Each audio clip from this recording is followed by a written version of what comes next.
Get ready, Staten Island. The Ferry Hawks are back at SIUH Community Park July 7th to the 12th for a 6-game series against the High Point Rockers. Wednesday, July 8th with first pitch at 6:30. It's Woo Wednesday in collaboration with the Wu-Tang Clan. The Ferry Hawks transform into the Shaolin Hawks. Thursday, July 9th, first pitch is at 6:30. It's Thirsty Thursday with $5 Bud and Bud Light drafts. Visit ferryhawks.com now to lock in your seats. In the squadron, they called him Bullets, but we call him Greg Kelly. Greg Kelly is on the air On the Red Apple Podcast Network. The Greg Kelly Show. Well, hello. We're bombing the hell out of Iran again. The MOU is DOA. I hate that little pun, but it kind of works. The Memorandum of Understanding is dead on arrival. No, it doesn't work. Everybody is saying it. MOU, DOA, as if that's clever. It's not that clever. I guess this is somewhat anticipated. You know, you try to be reasonable, and they start shooting at our ships, and they start shooting at nice people. So we are pounding them into oblivion like a lot of people wanted. I talked to General Kellogg. He wanted that. I talked to, I saw General Kane. He was on this show last night, on the Katz and Cosby show last night. Let's bomb, let's bomb, let's bomb. So we're bombing. And that's okay. We can survive. President Trump is talking about this right now at a podium in Turkey. Have you ever been to Turkey? I will not go because of the movie Midnight Express. It very, very much psychologically scarred me. But let's go ahead and pump up the volume. There's the president with Marco Rubio over his shoulder. Fast. And it's not social democrats. This is not a social. These are communists that are running. And they don't want God. They don't want successful things to happen for our country. They don't want to have a successful country. I think they're sort of crazy. As European nations rebuild their militaries, American equipment will be the largest beneficiary. The defense companies are going to be making most of that equipment. They want the American equipment because it works better. It's not a question of. Can I just say one thing? It's good world. To listen to these things because the news tonight will give you 5 seconds, 6 seconds. He gives you a tour of the world, and it's interesting. All right, I'm going to shut up now and listen. Because they don't really want to get it in 4 years, 5 years. They want to get it like in a week. And we'll actually be at a point like that in the not-too-distant future with the plants that are being built. The defense plants, it's incredible. Lockheed is building, I think, 5. Some of them are building 3, 4, or 5, and they're big ones. It's going to quadruple the output we have with the munitions and the basic equipment itself, whether it's a Patriot or Tomahawk missile or any of the missiles that we make many missiles, different types, for different occasions. And just today at the summit, we announced $3 billion of new defense investments with U.S. companies. And Lockheed Martin will establish a world-class Patriot missile sustainment facility, a big deal in Europe. They're given a tremendous incentive by Europe to do that. All goes to the benefit of us and Europe because they're getting the best equipment. Northrop Grumman is moving forward with the sale of advanced American drone technology. That company started on Long Island, a lot of people in Baldwin, New York. We have the most sophisticated drones in the world. And we're a real, I guess we're the leader, but we'll soon be the leader by many times over. And Lockheed and Rheinmetall are announcing a partnership to build the Army Tactical Missile Systems, which is a big deal. And Anduril is announcing a deal to build their new Barracuda missiles, which is a very highly sophisticated, fast missile. And we're doing that for Poland. Poland's doing very well, by the way, with a very, very good president, great president, I think. All of these agreements directly benefit the U.S. defense industry base, and what it really does is means jobs. And again, I have to just say that when Toyota announced yesterday, I wasn't that surprised, but everybody wanted to get that. That's the largest, I think it's going to be the largest plant in the world, car plant, and they're moving into the United States. And again, they're doing that to avoid paying the tariff, because if you build your product here, you pay no tariff. If you don't, you pay a 25% tariff, depending, 35% sometimes 100%, 200%, depending on what the product is. As an example, we're doing great on steel because we charge tariffs. So now all of a sudden the steel industry, which was absolutely dead a few years ago, I revived it in my first term, pretty good. And then they blew it in the Biden term. What a shame. They just blew it right out the window. They had no idea what they were doing. And I quickly revived it at the beginning of this term, year and a half. And the steel business is through the roof.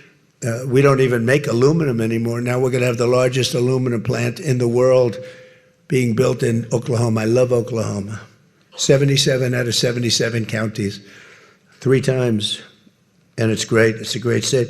They're going to be building the largest aluminum plant in the entire world in Oklahoma. It's starting very soon.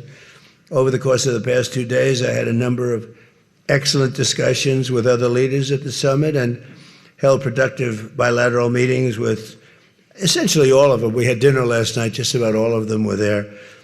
President Erdogan of Turkey, as well as President Zelensky, and he just came in, as you probably saw, had a little press conference, and also President al-Shara of Syria, who's doing an unbelievable job in unifying Syria. What a job he's doing.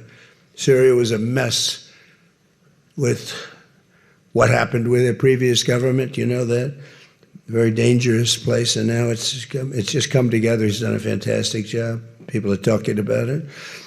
In every conversation, it was clear that America is back, and we're stronger and bigger and better than ever before. We have more jobs, as I said, than ever before. And we're respected again like maybe never before. We are so respected as a country. That's why I wish I told the Secretary General, Mark, I said, it's too bad the press could not see what's happening in this room. You saw the big round circle with all of the leaders of all of those countries. It's true. They're so negative all the time. Anything Trump is terrible. Hey, real quick, that building on 42nd Street is still standing, but they're going to have to take it down.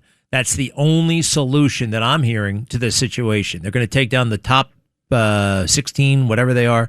They put additional stories on. They're all going to have to come down. And it's going to be very dangerous because it could very likely topple over at some point. Back to the press conference, please.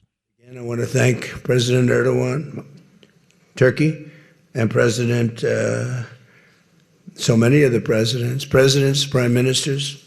They were all here from NATO, the NATO countries. And in particular, we have to thank the Secretary General Mark Rutte for doing a fantastic job. He really put on a tremendous, his was just something, he's a unifier. He's a tremendous unifier. So I could take a few questions. We've done a few of these already today, so I don't think we should take too many. So we're going to keep it a little bit short, and I know a lot of you are going home. Some are going with me. So go ahead, please. Sir, yes. Yes. No. The gentleman right here. The very tall gentleman who's very insecure. He doesn't want to ask the question. He's a handsome guy, but he's very insecure. Go ahead. Do you want to shout it out? Give him a mic. How about giving him a mic? You shout it out. Mr. President, your operation in Venezuela has been lauded as a military success, and yet the Iran war seems to be a strategic dead end for you. Why are you apparently unable to end the Iran war? So I think we're doing just the opposite. The Iran war has been a tremendous military success. And, you know, I can only answer the question by saying they're not going to have a nuclear weapon. I was there for one reason, that Iran cannot have a nuclear weapon. I call it, we denuclearize Iran. And that's happened. They will never have a nuclear weapon. That stuff is so far down under a mountain. It's a granite mountain that collapsed on top of it. Take months to get it out. I think it's a tremendous success, Iran. And you see the oil prices are lower than they were when I started. And people like to say that, but look, they have no military left. Their Air Force is gone. As I said, their ships are gone. 159 ships are gone. They're at the bottom of the sea. Their radar's gone. Everything's gone. So when you say not a success, it's a tremendous success. The fake news likes to say how well they're doing. They're doing terribly. They have 350% inflation. When the war started, they had like 6%, 5%.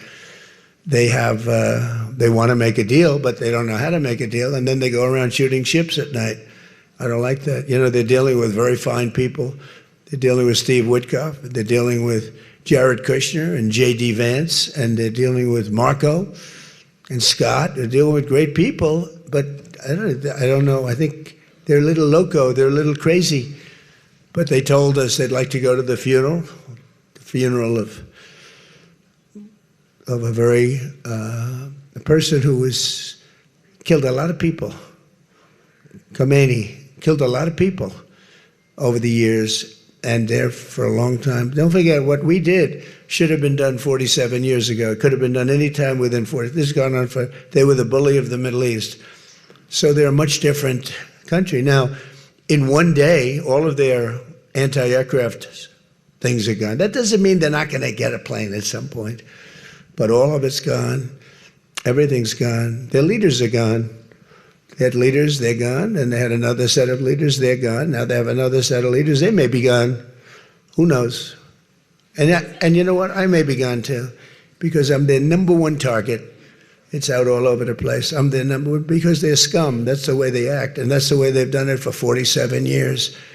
But I'm doing what's right for the country. I'm doing really what's right for the world. They have to be stopped. And they've killed thousands, hundreds of thousands of people.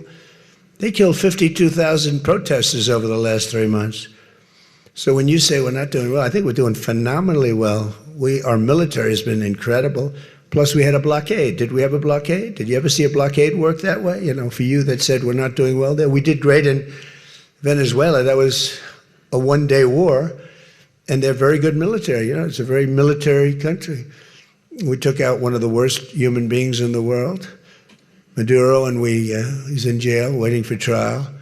But what he did to this country was incredible, including the fact, not only the drugs, but he had people pour into the country from prisons. They opened up their prisons. They allowed them to come in. We're getting them out. We're getting them all out. But we have, with the Biden open border policy, with Kamala as your border czar, remember? She was a border czar, but she never called Border Patrol, never once, and she never went to the border. The border was a disaster. Now it's fixed. It's fixed where we have nobody, and I don't do these numbers. 0 people come in through our border, through our southern border. 0. And that's been announced now every month for the last 12 months. 0. We had millions of people come in, under 25 million people, I think more than that under Biden.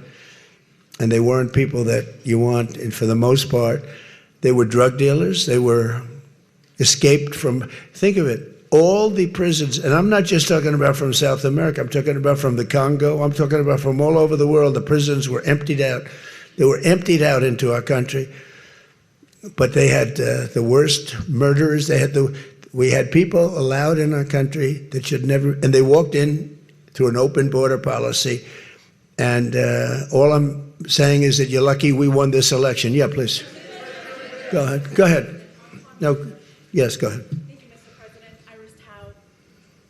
Who you with? Why don't you say your name and who you're with? It's always helpful. Thank you, Mr. President, for doing this. Iris Tao with NTD, with a sister media with the Epoch Times. Okay. On communism, you've been issuing a wake-up call to Americans at home about the dangers of communism. And now you're speaking on the world stage. What's your message to people both living under communist and socialist regimes, but also people living under democracies like in Europe and America who might not have realized how close communism has come to home? Yeah, that's a great question, actually. But look, I want to get the word out because what's forming is communism in the country. And communism's easy to sell. I would be the greatest communist in history. I'd be right up there with Lenin. I'd be as good as anybody.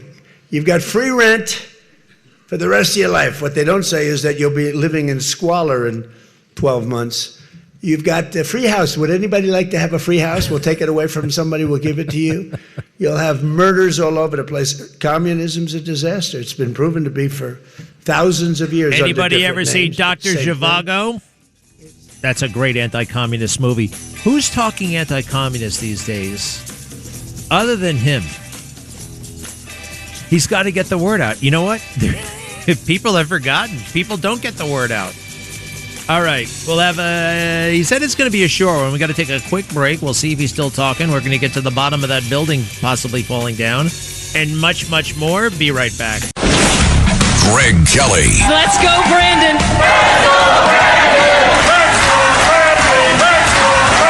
On the Red Apple Podcast Network.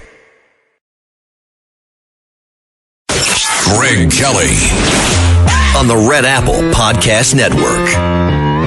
This is so important. This is leadership. This is leadership like we have rarely seen in the history of this country. Let's go back to a place called Ankara, Turkey, where the president is speaking. I've been for a long time. That's how I got to be president 3 times. That's how I won 3 elections. I did very well in the second one, won it. It was a rigged election. But I've been right, and oil's coming down. Now, I have to make sure of one thing, that we don't have lunatics having control over nuclear weapons. So we have that now. There's no way they have a nuclear weapon. We have cameras, as an example, on the site that those beautiful B-2s at 1 o'clock in the morning 10 months ago blew up. They blew it up. We have cameras, that's called Space Force, they're in space. But we have cameras that can read the badge of the person going over to a site. Mohammed something. We say it's Mohammed something is there with shovels. Well, shovels won't get you there. The biggest machinery in the world probably won't get you there if you want to know the truth. It's way, way below. But we're watching that. And if anybody goes there, they get blown up. So nobody's going to touch that. Eventually, we'll take it. But what we do have is we have that. That's gone. If we wouldn't have had that, they would have had a nuclear weapon, and they would have wiped out Israel. If I weren't president, Israel wouldn't exist. And we did it 2 times. When the JCPOA, the Obama deal, when that was originally conceived, everything went to Iran. 1.7 billion in cash, hundreds of billions of dollars. They thought they could buy peace with these people. You can't do that.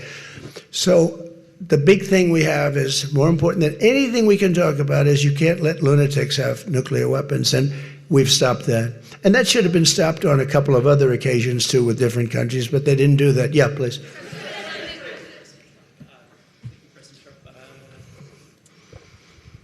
Stephen Nelson from the New York Post. I'd like you to address speculation that you're leaving Ankara not in the new Air Force One because of security concerns involving Iran. You've spoken today twice about them possibly assassinating you and possibly being successful. Did that concern have something to do with it? Well, I speak about it a lot because, you know, the life of a president is very dangerous. It's 5.2%. You know what a race car driver is? 1/10 of 1%. A bull rider, that looks pretty dangerous to me. It's 1/10 of 1%. No, it's 5.2% is you don't make it. You should have told me. You're an excellent reporter. You should have told me that years ago. Maybe I wouldn't have run. It's a very dangerous profession. No, I'm number 1 on the kill list for Iran. They're lovely people. I'm number 1. So I don't know. I can't tell you that, but I don't really care because I'm doing my job and I'm doing it, I hope, better than anybody's ever done it because we have a country that's hot and really, really successful. But I mention it only because it's on the list. I mean, it came out. There was another list came out yesterday, and I'm number 1 on. I like being number 1 on TikTok better, but I'm number 1 on the list for killing. Go ahead. Hey, Sean McCreesh, New York Times. But why aren't you flying the new plane home? Say what? Why aren't you flying on the new Air Force One home? It's flying to Europe, to one of the big bases, 2 or 3 of the big bases, where we can show it to the people. And we'll be going home by normal methods. But we have it going to Europe, to a couple of bases, actually 1 in particular, but it's going to go to a couple of bases, stop, so the soldiers can see it because it's truly magnificent. Yeah, please. Go ahead. You want to go? Okay, go ahead. Mr. President, Harici Media, Tunç Akkoç, Türkiye. Mr. President, it seems that the war with Iran may start again? What do you expect from your European allies? I don't think it's going to start again. I think it's going to go very quickly. They hit a couple of ships, and so we hit them much harder. When they hit, we hit 10 times harder. You know, we hit much harder than they do. We have a lot better equipment than they do. We may even, somebody asked before, do you think you'll hit them tonight? I said, we might. Yeah, we might. But when they hit, we hit. You know, it's what we use their language. We speak their language. No, I don't think so. I think anything that happens is going to be over very quickly, and we'll only make it safer, including for oil. Oil is going to be very free, very easy, and it's going to happen very fast. We have the Hormuz Strait. The boats have pulled out. I mean, there's a gusher of oil right now. We have a lot of oil. And no, anything that happens is going to happen very fast. We're not looking for long term. Okay, go ahead, Red. Mr. President, you said today, Ines de la Cuetara with MS Now. You said today that countries. You're with who? MS Now. MS Now. That's a failing network. Why would you want to work for them? MS Now. Can you imagine? They wanted to get away. They took the name NBC because they were embarrassed by it. Go ahead, let's go. When do you hear this question? You said today that countries like Spain, Italy, and the UK were not there for the U.S. and its war with Iran. Should those countries be attacked, will the U.S. be there for them? Well, I'll tell you what. Number one, Spain has been very bad, but you know Italy's been good, and almost all of the countries have been good. They just had a bad moment. They didn't help us. We didn't need their help, but if we would have wanted their help, I said, by the way, if I want help, Sir would rather remain on the sidelines, and I didn't like that answer. UK gave an answer that was sort of weirder than that. They went out. I said, would you like to help? They said, we do, but we want to wait till the war is over. This was not in the spirit of Winston Churchill.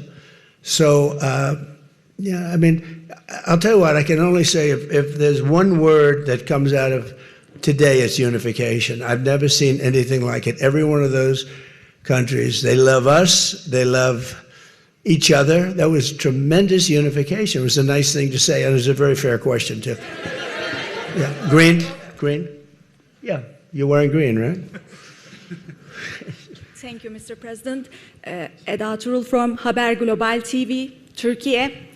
Mr. President, after your meeting with President Erdogan, can you tell us whether you and President Erdogan reach an understanding on Turkey's return to the F-35 program and the future of U.S.-Turkey defense cooperation? And do you believe U.S.-Turkey relations are entering a new chapter right now? Well, I had a great relationship in my first term. You remember Pastor Brunson, and he was put in jail for 35 years, and I called. He was an evangelical hero, actually, very good man. And I called President Erdogan, and he let him out. I didn't pay anything like Obama and Biden pay billions of dollars all the time. I never paid any for anybody. I just tell him, let him out. Let him out. But in this case, I didn't say it the second way. I said it the first way. Let him out. He's a good man. He's highly respected in the evangelical, and I'd like you to let him out. And he was in my office, in the Oval Office the following day, Pastor Brunson. I had a great relationship. When Sleepy Joe Biden got in, bad things happened with a lot of things between the border. Everything was bad. We were laughed at all over the world, and we had a very bad relationship with a lot of countries. I think Turkey was one of those countries. But that changed on November 5th when we had the election. And it's one of our best relationships. We have a great relationship. And they're talking about the F-35 airplane, and it's the best plane, and everybody wants it. And we have to make a decision who we give it to. I mean, my inclination, because he's stayed out of, he's not a huge fan of Bibi, and he's not a huge fan of Israel, but he stayed out of that war. He could have gone into that war very easily, and he didn't. At my request, he stayed out of that war. He's been a very good ally. I mean, Marco could tell you we have a very strong relationship with Turkey. You know, it's a very big country. It's a very powerful militarily. It's the second most powerful country in NATO. It's a NATO country. So whether or not we do that, I haven't totally made up my mind. But my inclination is to say, look, he's done everything. He's helped us in so many different ways. And you know who else has been good to us? China. China never came into the war. They get 50% of their oil from Hormuz Strait. They never came into the war. They never said, I'm going to send a ship in 5 destroyers along each side of the ship. They never did. No, President Xi's been great. Everyone's been sort of great, to be honest. You know why? Because they respect our country again. They laughed at our country. They thought we were a bunch of fools. They saw a president that couldn't talk, he couldn't walk. He was a disaster. They lost respect for our country, but now they have more respect for our country than they've ever had before. Thank you all very much. We'll see you back. Thank you very much, everybody. Look, there were some amazing moments in there, and I'm proud of them. I'm happy. I thought that was, and I feel privileged to appreciate it. I'm looking at the fake news right now. You know, President Trump falsely claims that communism is spreading in the United States. That was the breaking news banner on MS Now. Okay, MS Now, but a guided tour of the world and keeping all of his options open. The optionality for the United States, always strength, decisiveness, and candor, yet also a little bit of a veil. You need a veil. You can't put it all out there, and it's just how it's being portrayed and what you just saw, what you just heard. The confidence, the supremacy of America. No nuclear. That's the bottom line. No nuclear. We have the capacity to do this. I wish the fake news was on the edge of their seat, right, during the Iraq War or during the Afghanistan War, which they apparently had no problem with, just going on and on and on. This thing has been, 3 months, 4 months? 4 months. And for most of it, we haven't even been fighting. For most of the past 4 months has been a ceasefire. And now that ceasefire is off. He's dodging questions. No, he is being artful at times, which you have to be. And I just thought it was magnificent. And you should listen to it in its entirety. Even we had a dump out for... I'm watching right now Robert Menendez, the corrupt politician from New Jersey. His daughter is on TV bad-mouthing this thing, bad-mouthing it. And that other guy from whatever. That was news to me about the 747 for security concerns, not having it come back. That's okay. He rightly points out that he is the number one target of Iran. They want to kill him. They want him gone. They tried to kill him. Now it's all coming together. They were the people who were trying to kill Trump in Butler, Pennsylvania. That's why we haven't heard as much about Matthew. What the hell was his name again? Matthew Folks, nobody even can remember. Why was this so buried? It's a little bit like Lee Harvey Oswald. All right, now, initially with Lee Harvey Oswald, we found out a lot of things, but they started covering up before they knew the full story. Lyndon Johnson did not want the Soviets to be blamed, even if they were to be blamed. They weren't. Looks like it was the CIA, but he didn't want the American people calling or demanding for a war with Russia. We would do that at a time and place of our choosing. And this corrupt fool, the rest of them. Look, don't ever rely on anybody to tell you what he said. Just listen to it for yourself. Imagine that. He says, I got to get the word out about communism because it's spreading in the United States. And this is why they're fake. They come on immediately and say that's a false claim. Have they been watching their own news? Do they know these names? Valdez, Chevalier, Saeed, and Mamdani. Be right back. Well done, Mr. President. Greg Kelly on the Red Apple Podcast Network. Greg Kelly, entertaining and informative on the Red Apple Podcast Network.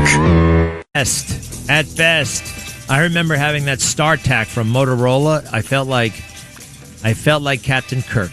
right? It had a very kind of flip, kind of like the communicator. It wasn't quite that, but it was cool. My first one I got at, where was I? New York One. They gave me a StarTAC, and I thought that was so cool. This would be all the cell phone I will ever need. I couldn't fathom anything cooler. This little thing, it looked cool. It was actually cool to have one. You know, it was like an accessory, it was like a Chanel bag for women. Had a little mini antenna that came out, and that's it. You could call people, right? And you actually had to talk to them once you called them. I remember walking home from work, 2001, 2002, and my big beef was everybody I saw was talking on the phone, right? They were all talking on the phone, having nice conversations, and you could have nice conversations. People talked on the phone.